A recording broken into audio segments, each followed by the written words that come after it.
ensandecido, que a sensação que passa é que ele quer ir pra briga mesmo, olha lá.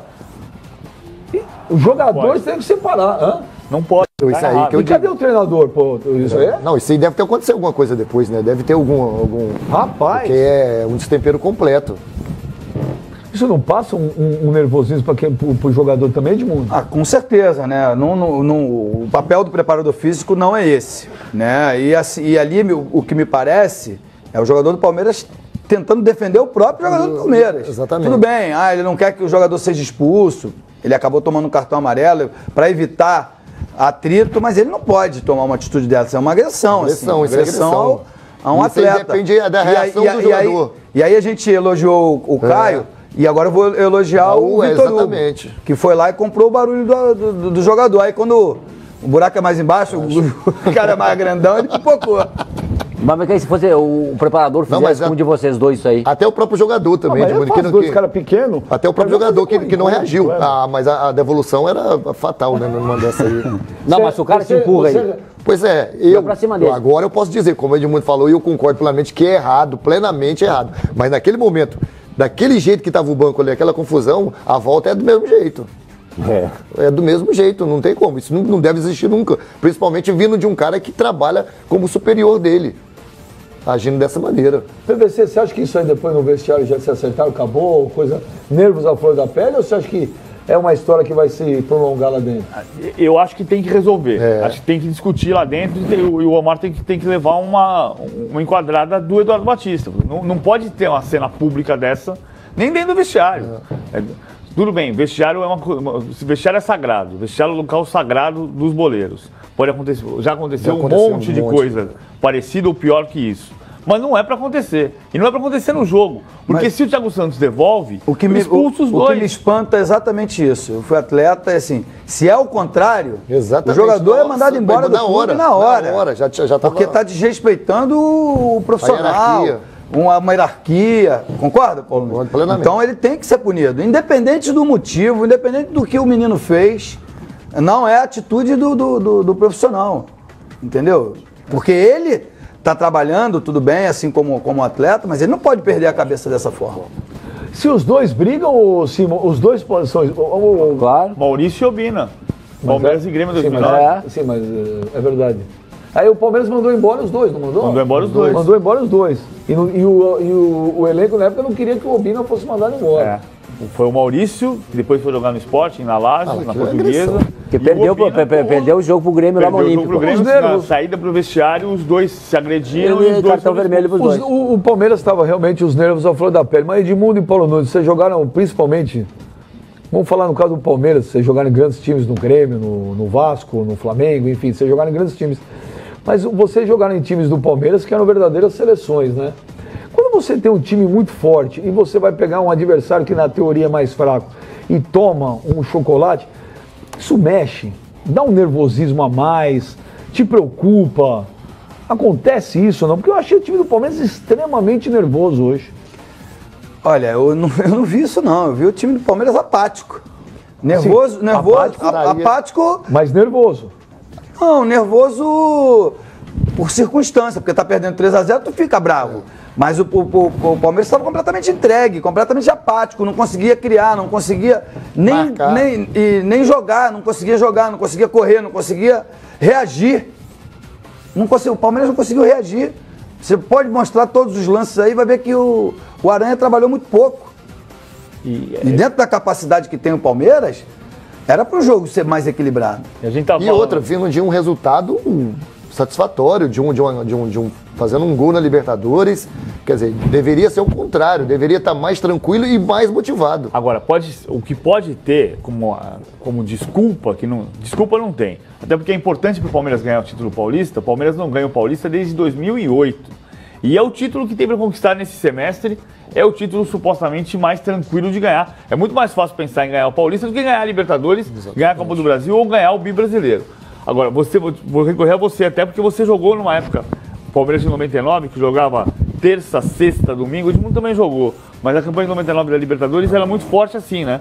Várias decisões, semifinais. Semifinal assim, contra o Botafogo na Copa do Brasil, final contra o Corinthians. Contra o Santos Aliás, final. A última vez que o Palmeiras tomou 3x0 no jogo de ida de um mata-mata de Campeonato Paulista, foi o 3x0 do Corinthians, que você não jogou o jogo de ida. Foi o primeiro jogo que jogou com o time misto. Time reserva. Time reserva, totalmente reserva. Tomou 3x0 no finalzinho do jogo, e aí não conseguiu virar, foi o 2x2 da embaixadinha do Edilson. Mas naquela campanha tinha o quarta-2 do Flamengo. Certo. Jogo seguinte não tinha um desgaste? Tinha. Muito. Pode ser isso. Pode ser uma atenuante. Vai. O time foi até o fim. Temporada, PVC. Não, é meio como...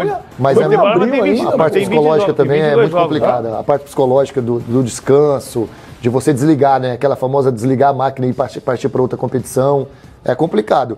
Assim, naquela época a gente jogava muito, a gente misturava muito, geralmente era um time misto que a gente fazia. Nunca jogava 2 partidas seguidas com o time titular, a não ser na Libertadores, porque a gente priorizou muito a Libertadores naquela competição. Então a gente misturava muito, era sempre um time misto. Tanto que a maioria dos jogos a gente ficava no Campeonato Paulista no banco, né, na reserva. Tanto foi assim contra o Santos, na semifinal, que ganhou 2x1. Que ganhou de 2x1. Depois do Corinthians jogou com o time completamente reserva. Você entrou no final, fez gol até. Foi contra o Santos, exatamente. Então assim, o Filipão fazia isso muito, né? Na minha época ele misturava muito a equipe. Ele não entrava com a equipe titular como entrou, até porque alguns sentem muito mais do que os outros. E num jogo como esse, pega uma Ponte Preta bem armada, num campo como esse aí, que é difícil jogar, a pressão que pode ter sentido sim.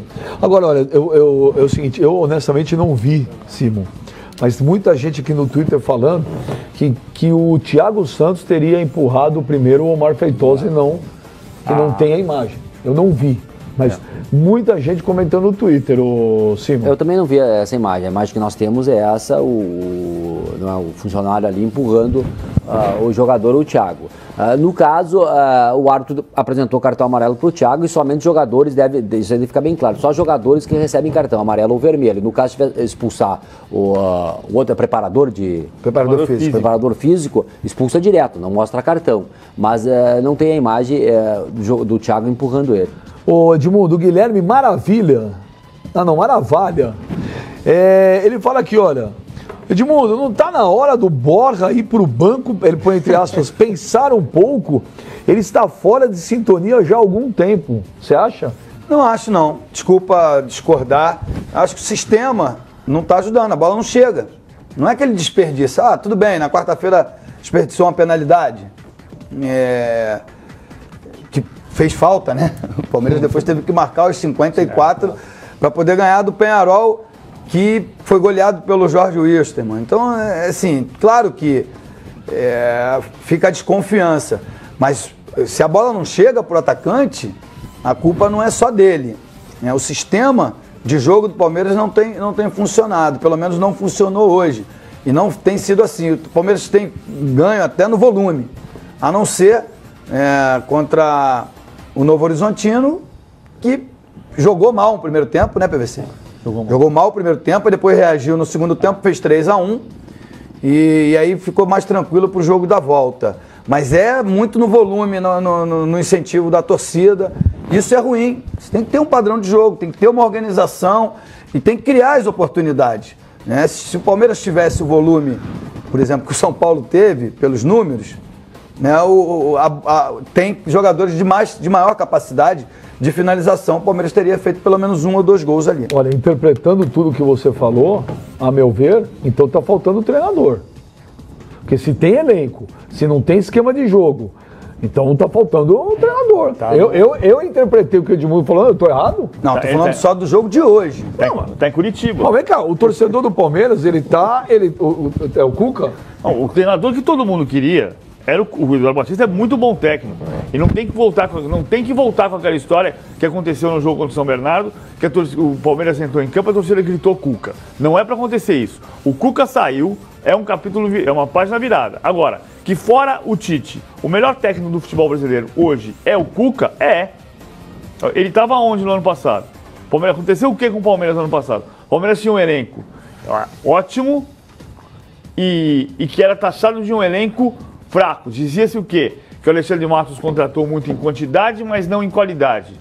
Basicamente, com o mesmo elenco, foi campeão brasileiro. Qual era a diferença? O Cuca. Quando as pessoas diziam no Palmeiras no ano passado que o Palmeiras foi campeão brasileiro, apesar do Cuca, é absolutamente injusto. O Palmeiras foi campeão brasileiro por causa do Cuca. E o Cuca saiu. Agora, tem uma montagem de trabalho, o Eduardo tem que ter tranquilidade para trabalhar. O time não está jogando mal todas essas partidas. O time foi atropelado hoje e sofreu para ganhar as 2 Libertadores. Não é um time convincente do tamanho do investimento, isso não é, mas tem que trabalhar. Eu vou só fazer uma última pergunta para o Paulo Nunes, para encerrar o assunto do Palmeiras. Paulo Nunes, você não pipoca, não. Eu sei que você não pipoca. Você não pipocava quando jogava. O jogador, você Edmundo, currículo, jogando campeão, título em tudo que é lugar, na crista da onda. Quando você tem um treinador que não tem o currículo compatível, proporcional a você vitorioso como jogador, o jogador respeita? Respeita. Se ele colocar o trabalho, mostrar que o trabalho dele está indo da maneira que ele quer e está sendo correto, está te buscando o melhor que você possa extrair, porque o treinador ele tem que saber tirar de você aquilo que você tem de dar. Você não pode dar para um jogador que tem velocidade, querer que ele seja centrado. Então, assim, o jogador é muito esperto em relação a isso, Benja. Ele vê nos treinamentos, ele vê o dia a dia, de como se comporta a maneira do time jogar, se ele vai sair bem nesse jeito de jogar ou não. Se ele acha que naquele momento que o treinador não está tirando o melhor dele, aí ele começa a se chatear, ele começa a ficar nervosinho, ele começa a já buscar outras artimanhas para justificar que ele não esteja bem, então é complicado.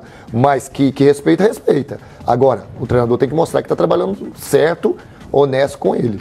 Vamos então, para encerrar o Palmeiras e Ponte Palmeiras, vamos ouvir aí o Eduardo Batista e o Gilson Kleina, o que eles falaram depois dessa vitória 3-0 da Ponte Preta só no primeiro tempo, hein? Vamos lá. Ponte Preta veio para o jogo da vida dela e o Palmeiras muito passivo, né? Tanto para marcar como para jogar. Nós temos que reverter primeiro com uma mudança de postura, né? Em treinamentos, em trabalho, em conversa essa semana. A gente vai fazer isso para que no jogo lá, né, a gente conta com o apoio da nossa torcida, como a torcida da Ponte Preta apoiou hoje aqui, para que a gente possa reverter. Sobre a arbitragem, eu queria pontuar, né? Eu perco o Reinaldo com um cartão que eu não entendo. O menino que está fazendo uma função importantíssima, claro que o Arthur hoje entrou, mas não entendi. Teve uma situação, o Felipe Melo estava pendurado nesse jogo. E ele deu um carrinho, que o mesmo cartão que o Jefferson tomou, foi o mesmo cartão que ele tinha que usar o critério. Então foi que eu conversei com o quarto árbitro. Mas ele deu o carrinho no meio campo. Eu falei, mas não independe. Então eu acho que isso tinha que pontuar. E para mim, assim, o pênalti existiu. Eu não sei se nós faríamos o quarto gol, que era mais importante ainda, mas que o Plano Praz ia ser expulso, perderia uma referência para outro jogo, sim. Eu acho que isso que seria a grande perda para o adversário. Então eu acho que tem que pontuar isso. Mão na bola é interpretativo. Aquele lance não foi pênalti, foi? Do Mina, que ele tira com a cabeça, também achei que pênalti, não foi, né? Não era expulsão do Praz, era cartão amarelo, pênalti e cartão amarelo. O que o Justo Klein está fazendo aí, ele é experiente, é pressionar a arbitragem para o próximo jogo. Tá? É claro que era pênalti e lance de cartão amarelo, ele já está falando em expulsão. Então começa esse discurso, essa ladainha a semana toda. Vai ser em cima da pressão em cima da arbitragem, visando já o próximo confronto no Allianz Parque. Porque aí é pênalti e cartão amarelo. Então tá. O que o Gilson Kleina fez foi a mesma coisa que o Zé Roberto fez. Só que sem botar a mão no rosto. Ludibriando.